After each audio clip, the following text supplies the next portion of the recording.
The Wendigo tribe was one of 3 tribes that tended the humans and the wolves of the Pure Lands. Wendigo was younger brother, the warriors, those who came to settle in the northern parts of North America. Life for the Wendigo tribe was simple. It was easy until that of the 20th century when nearly all was lost. The Weavers' influence took hold of most of the Wendigo lands, most of the Pure Lands, and it never gave it back. And even though the Wendigo lost much of their homelands, there was still a glimmer of hope. This is the story of the Wendigo tribe. We will look at their history. We will look at their victories. We will look at their failures.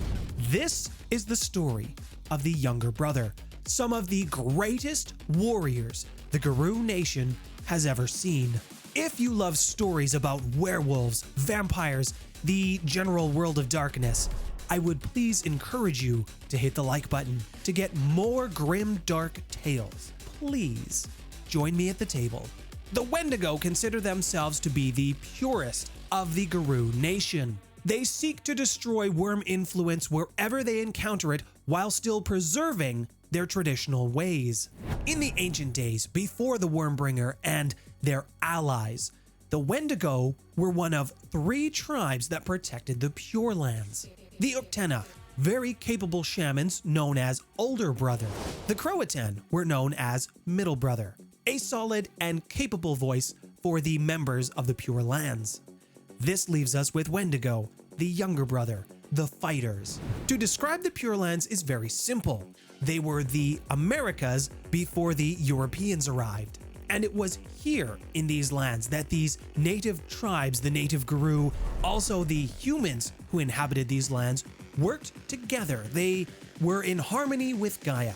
That was until the Europeans arrived.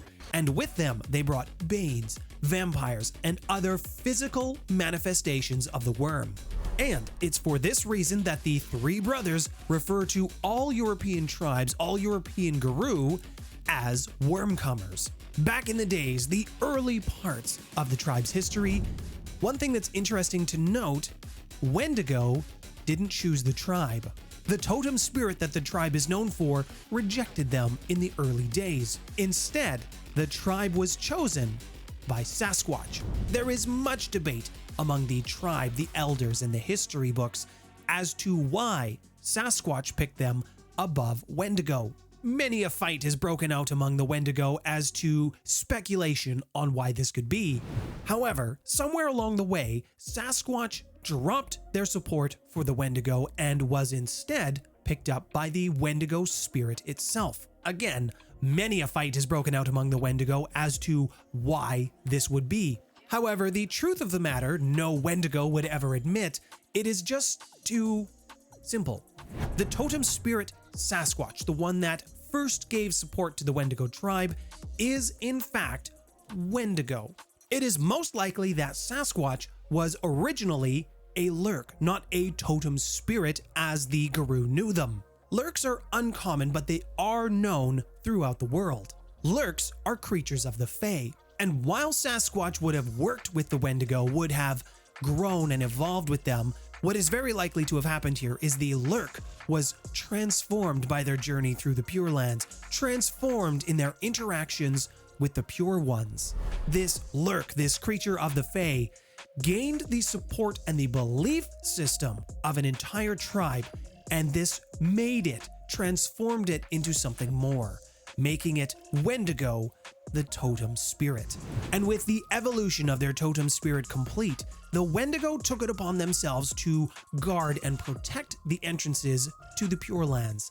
Now, the area that they chose to protect was known as the Bering Strait, and it is because of the Ice Age there was a land bridge here which allowed entrance to their world. Because the Pure Lands were so separated, they were so independent of the rest of the modern world in Europe, it should come as no surprise that the Impergium and the War of Rage, while they were fought and they did have influence in the Pure Lands, they were not nearly as strong or impactful as they were in Europe. As long as the humans stayed in line, the Wendigo left them alone. As long as the Fera that came into the Pure Lands didn't stink or reek of the worm, the Wendigo left them alone. Now, because the three brothers left their human counterparts alone, something happened that surprised them. Something happened they did not expect. The humans built their own city. They started becoming communal. In fact, the first major city that the werewolves record in history is known as Cahokia. The three brothers had never seen anything like this. This was entirely new. And when it comes to werewolves, new is generally not a good thing. Change to tradition is not well received, and they fought amongst themselves about what to do with this new city. Eventually, the brothers acted, and the city was destroyed in its entirety. However, this decision was not unanimous amongst the brothers, and this created a great divide. A huge rift and rivalry developed between the three brothers. With their resentment growing between each other, the three brothers began to separate.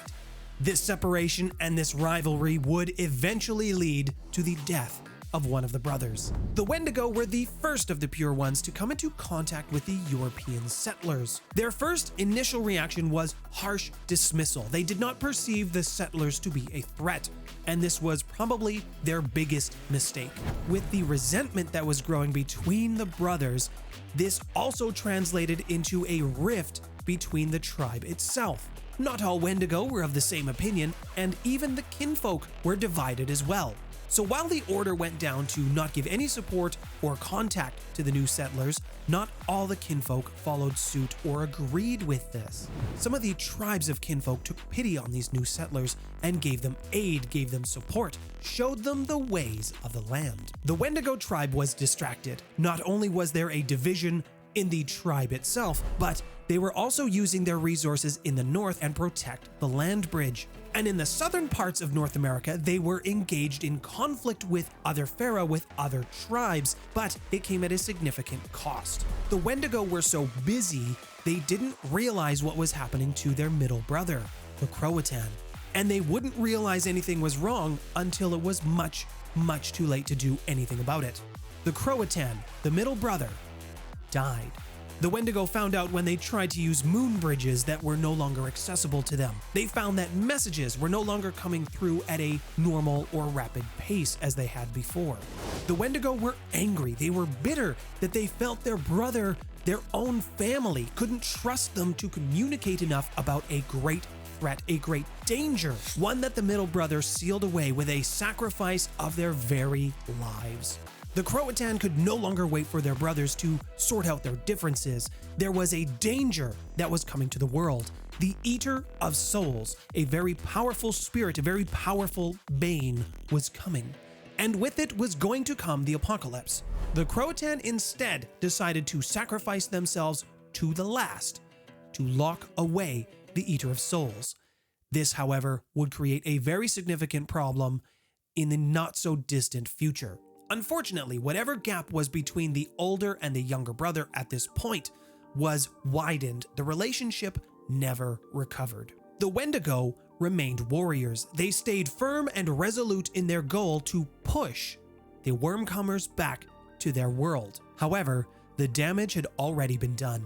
The Wendigo simply could not compete with the volume, the sheer number of settlers that were coming from Europe. For more than a century, the Wendigo fought. And for more than a century, they kept losing ground.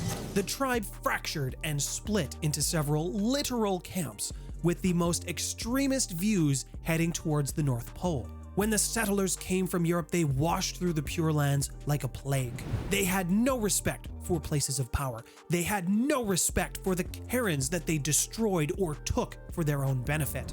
The Pure Lands were now tainted with worm blood and the blood of the Pure Ones themselves.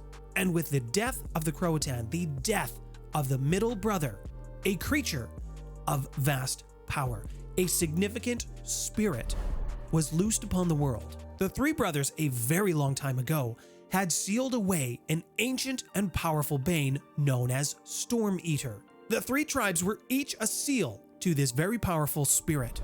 Unbeknownst to them, it had not been dormant. It had been planning. It had been growing in power in its imprisonment. This extremely powerful and dangerous worm spirit had actually merged with another Weaver spirit, gaining even more power and more abilities. The Storm Eater was eventually defeated, pushed back, and sealed beneath the earth. However, this took the cooperation of all WtA and all Garou tribes working together, something I do not think would be possible again in modern day.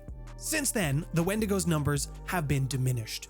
They have retreated back to their cairns to gain more training, more spiritual influence, more numbers. Within the Wendigo tribe itself, a more extremist view, something much more traditional, has started to take root and gain popularity. Some have even talked about an alliance with the Red Talons. This view is that the Wormbringers, the Wormcomers, can still be pushed back to their homelands. However, it will require a significant effort, a significant push, and a major war. It wouldn't be until the start of the 20th century that the Wendigo would actually find a land that they could call their own. And if you'd like to see what's happening to the Wendigo in the modern day, you'll need to click here. Thank you to all of my patrons for supporting me and the channel. All of your ongoing support means the absolute world to me. My name's Nathaniel. Thanks for stopping by, everyone.